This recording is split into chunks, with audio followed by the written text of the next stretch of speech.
Hello everyone, কেমন আছো সকলে? আশা রাখছি সবাই ভালো আছো, সুস্থ আছো। আজকের ভিডিওটা একটু ধৈর্য ধরে দেখো, আশা করি তোমাদের ভালো লাগবে। আজকে কিছু সুশিক্ষিত ছোট লোকের গল্প শোনাবো আমি তোমাদের, যারা অতিরিক্ত জ্ঞান দিয়ে ফেলে আর মানুষকে সামনে এগিয়ে যেতে সাহায্য না করে ডিপ্রেশনে যাওয়ার জন্য প্রস্তুত থাকে সব সময়, যে কিভাবে আমি একটা মানুষকে ডিপ্রেশনে নিয়ে যাব।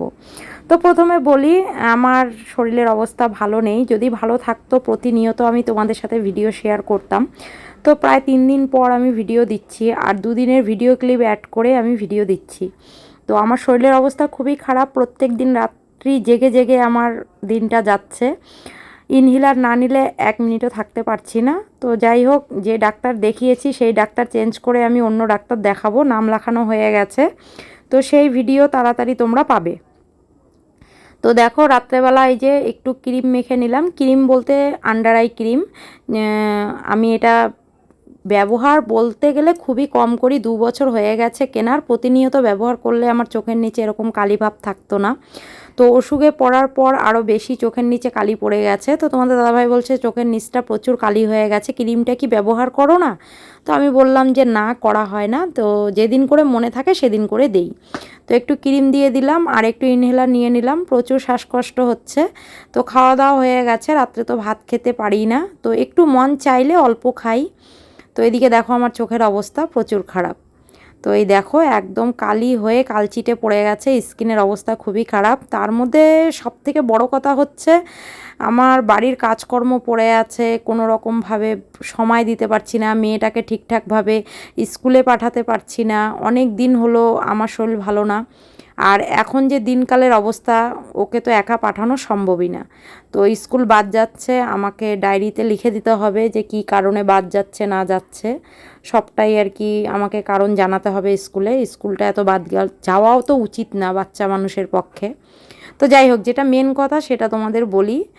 আমি যে 3 দিন আগে ভিডিও দিয়েছিলাম, সেই ভিডিওটা কমিউনিটিতে শেয়ার করার পর এক ভদ্র লোক না ভদ্র মহিলা সেটা আমি জানি না, উনি কমেন্ট করার পর ওনার অ্যাকাউন্টে ঢুকে গিয়ে দেখি যে ওনার সাবস্ক্রাইবারও নাই আর সেই চ্যানেলে কোনো ভিডিও নেই।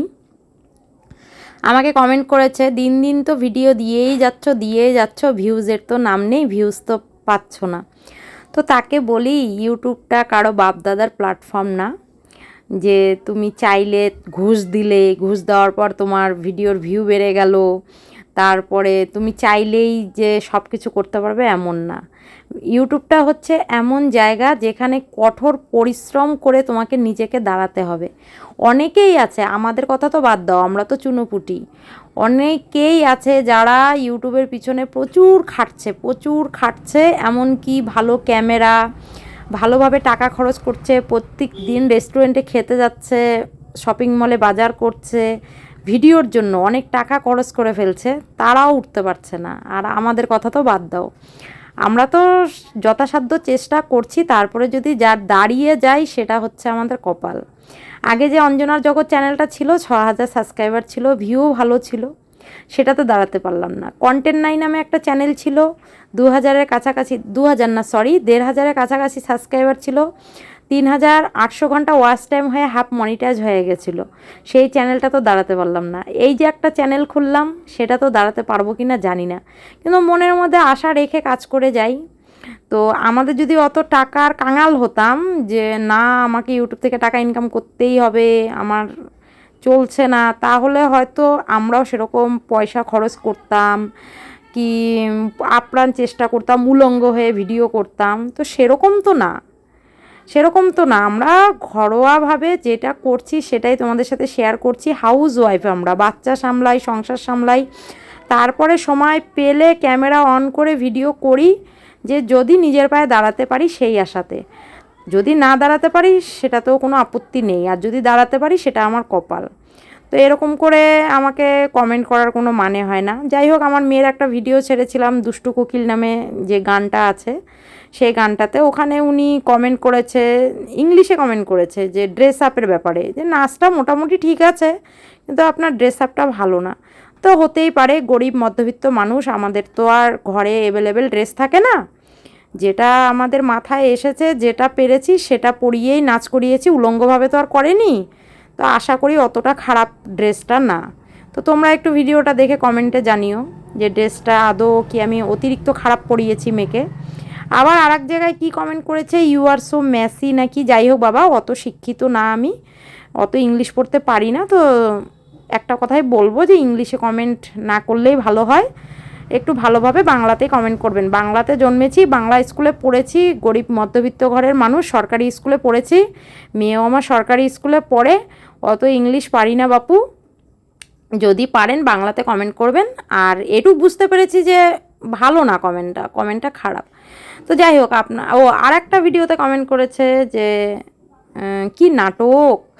তো যাই হোক, আমাদের নাটকগুলো যদি আপনাদের পছন্দ না হয়, আপনাদের না, সরি, সবার উদ্দেশ্যে বলছি না, যে কমেন্ট করেছে তার উদ্দেশ্যে বলছি, দেখবেন না। আপনাকে তো জোর করে বলা হয়নি যে আমার ভিডিও দেখতেই হবে। আর তো কত বড় বড় ব্লগার, ভালো ভালো বড় বড় চ্যানেল পড়ে আছে, যান তাদের গিয়ে ভিডিও দেখেন। আপনাকে তো কান ধরে টেনে আনা হয়নি আমার চ্যানেলে ভিডিও দেখার জন্য। তো দ্বিতীয়বার এরকম কমেন্ট করবেন না। আমরা উৎসাহ পাই, ভালো ভালো কমেন্ট দেখলে উৎসাহ পাই যে দিদি ভিডিওটা ভালো হয়েছে, আরও এগিয়ে যান, চেষ্টা করুন, পাশে আছি, এইগুলো যদি কমেন্ট পাই শুনতে ভালো লাগে, আরও ভিডিও করার আগ্রহ বেড়ে যায়। আর আপনাদের মতো কমেন্ট আমরা কোথাও গিয়ে করিও না।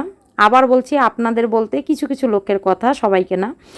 ওরকম বাজে কমেন্ট করি না আমরা, সেই শিক্ষায় আমাদের পড়ে না, বাজে কমেন্ট আমরা কাউকে করি না। যদি ভিডিও ভালো লাগে ভালো বলে আসি। আর আশা করি আমার চ্যানেলে সেরকম কোনো ভিডিও নেই যে খারাপ লাগবে দেখতে, যে একদম দেখা যাচ্ছে না, বাজে ড্রেস পরেছি, বরের সাথে খারাপভাবে ভিডিও ছাড়ছি, সন্তানকে দিয়ে খারাপ ভিডিও করাচ্ছি। তো সেরকম যদি করতাম সেটা একটা আলাদা ব্যাপার ছিল, সেরকম তো করছি না। সাধারণ জীবনযাপন শেয়ার করছি, তাও সেই 2-3 দিন পর পর ভিডিও দিচ্ছি, প্রত্যেক দিনও দিচ্ছি না। তো যাই হোক, আপনার কমেন্টগুলো দেখে মনে হলো যে আপনি অতিরিক্ত শিক্ষিত কিন্তু ছোট লোক। আপনি আপনার ছোট লোকের পরিচয়টা দিয়ে দিয়েছেন, যে আপনি মানুষের পাশে দাঁড়াতে জানেন না, মানুষকে কি করে ডিপ্রেশনে নিয়ে যেতে জানেন, কি করে মানুষের খারাপ হয় সেটা করতে ভালো পারেন। তো যাই হোক, এরকম কমেন্ট আর করবেন না, আর আপনি আমার চ্যানেলে আসবেন না, হাত জোর করে বলছি। কেননা আমাকে নিয়ে কোনো কমেন্ট করলে ঠিক আছে, আমার মেয়েকে নিয়ে যদি কেউ কিছু বাজে বক্তব্য করে সেটা আমার সহ্য হবে না।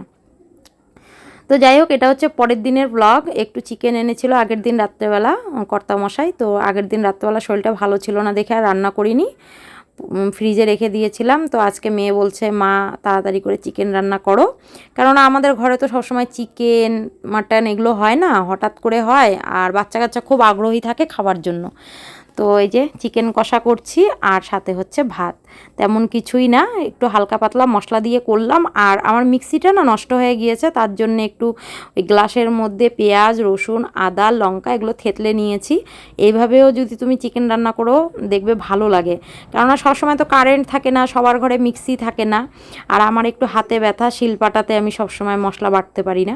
এরকম করে থেতলে নিয়ে একটু গুঁড়ো মশলা দিয়ে রান্না করেই খাই আর কি, ভালোই লাগে, তোমরাও খেতে পারো।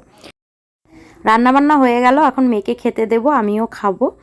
তো তোমাদের কাছে আমি জানতে চাচ্ছি তোমাদের মূল্যবান বক্তব্য, যে এইসব মানুষের সাথে কি করা উচিত, এরা এরকমভাবে কেন বলে।